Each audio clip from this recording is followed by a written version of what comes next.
Hello friends, আজকে রোববারের রান্নার জন্য আমি এভাবে পিস পিস করে আলু কেটে নিয়েছি। আজকে মাংস রান্না হচ্ছে, আর এইভাবে পিস পিস করে আলু কেটে নিয়ে তার উপর থেকে নুন হলুদ দিয়েছি। এবার এটাকে আমি ভালো করে মিশিয়ে দেব। আগেই আমি মাংসগুলিকে পিস পিস করে একটু বড়ই পিস করেছি, করে নুন হলুদ জিরের গুঁড়ো ধনের গুঁড়ো তেল এসব মাখিয়ে ম্যারিনেট করে রেখে দিয়েছি। অবশ্যই ম্যারিনেট করার আগে ভালো করে বেছে ভালো করে ধুয়ে নিয়েছি। এবার আমি এটাকে কষাবো। আলুগুলিকে আমি লাল করে ভেজে তুলে নিয়েছি। কড়াইতে যে আলু ভাজার তেল ছিল ওটাতেই আমি সাদা জিরে একটু ফোড়ন দিলাম আর শুকনো লঙ্কা ফোড়ন দিলাম।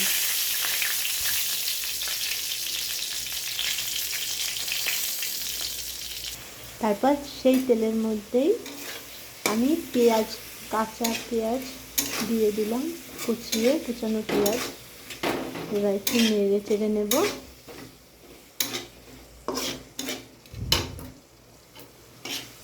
পেঁয়াজটা একটু ফ্রাই করতে হবে।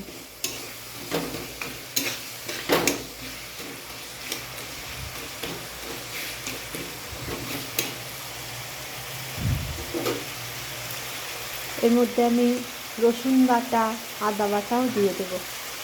পেঁয়াজটা একটু ফ্রাই হয়ে যাক হালকা, তারপরেই দেবো। পেঁয়াজটা আমার হালকা ফ্রাই হয়ে গেছে।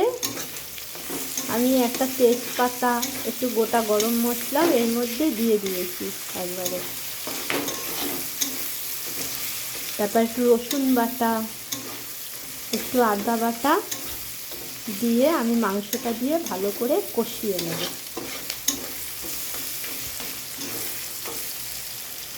এবার আমি মাংসটা দিয়ে দেবো, সঙ্গে আদা বাটা রসুন বাটাও দিয়ে দেবো, দিয়ে ভালো করে কষিয়ে নেব। মাংসটা যত কষানো যাবে ততই তার টেস্ট বাড়বে। হ্যাঁ, অবশ্যই আগে ম্যারিনেট করে রাখতে হবে। সব কিছুই দিয়ে দিয়েছি, রসুন বাটা আদা বাটা মাংস। এবার আমি এটাকে কষাবো।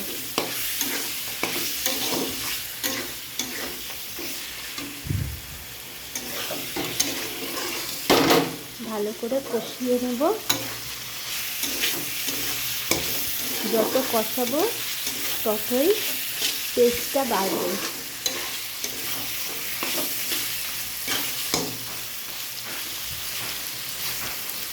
এর মধ্যে ঝালের জন্য কাঁচা লঙ্কা দেব, আর কালারের জন্য একটু কাশ্মীরি মির্চ দেব। মাংস আমার কষানো হয়ে গেছে ভালোভাবে। ক্যাপসিকামও দিয়ে দিয়েছি, এর সঙ্গে মিশিয়ে নেব। একবারে আলুটাও দিয়ে দিলাম, আলুটাও মাংসের সঙ্গে একটু কষিয়ে নেব, ভাজা আলুটা।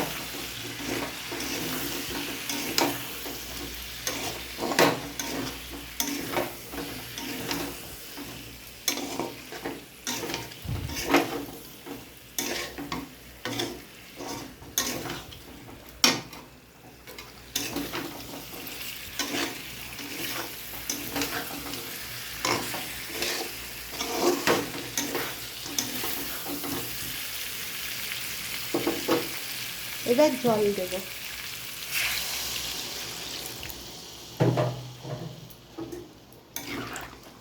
জল দিয়েছি।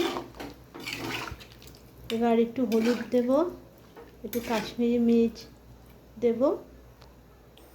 এদিকে হাঁড়িতে ভাতও চাপিয়ে দিয়েছি। আজকের দুপুরের খাবার ভাত, মাংস আর ভাজা।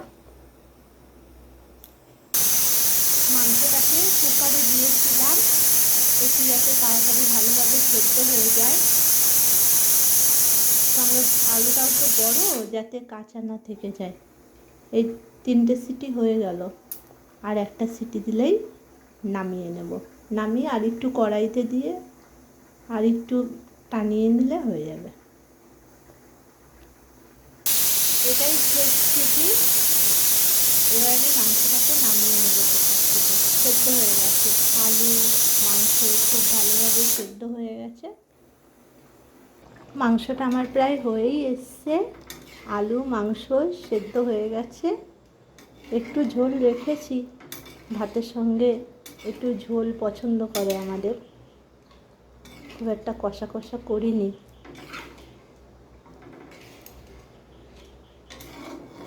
তবে এতটাও ঝোল থাকবে না, আর একটু ঝোল কমবে, আর একটু ফুটবে, আর নামানোর পরেও ঠান্ডা হলেও আর একটু ঘন হবে।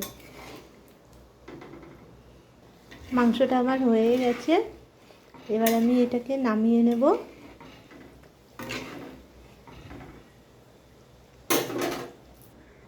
মাংস আমি কড়াইতে নামিয়ে নিয়েছি।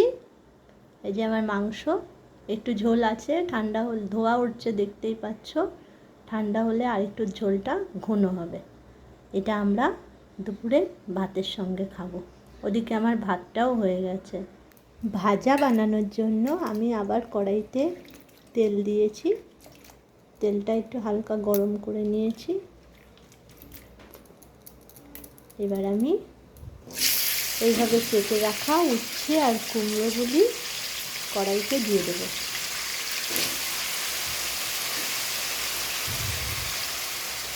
উচ্ছে কুমড়ো ভাজা খুব টেস্টি হয়, আর আমাদের বাড়িতে এটা খুব ভালো খায়। এবার আমি নুন হলুদ দেব, একটু পেঁয়াজও দেব। পেঁয়াজ নুন হলুদ সব দিয়ে দিয়েছি। এবার আমি এটাকে একটু নাড়াচাড়া করব, তাহলে তেলের সঙ্গে নুন হলুদের সঙ্গে পুরো মিশে যাবে সবজিটা।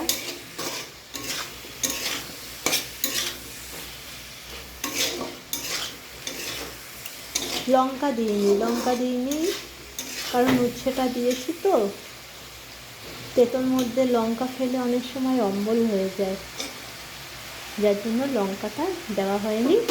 এবার আমি একটু ঢাকা দিয়ে দেবো, আর আঁচটা থাকবে ধিমি আঁচ।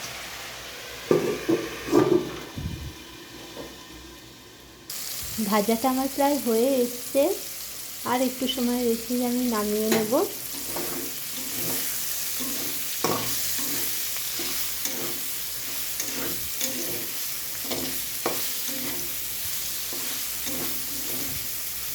আর একটু সময় ফ্রাই করেই নামিয়ে নেব। এই উচ্ছে কুমড়ো আর পেঁয়াজ একসঙ্গে ভাজা খুব ভালো লাগে খেতে, আমার ঘরে তো খুবই ভালো খায়, আর আমার বরেরও খুব প্রিয়। উচ্ছে কুমড়ো ভাজাটা আমি বাটিতে নামিয়ে নিয়েছি। এদিকে ভাতটাও বানিয়ে ভালো করে ফ্যান ঝরিয়ে উপর দিয়ে নামিয়ে নিয়েছি। হাঁড়িতেই বানিয়েছি, ডেকচিতে বানাইনি। আমার রান্না কমপ্লিট। তোমরা সবাই ভালো থেকো। Thank you friends, bye by.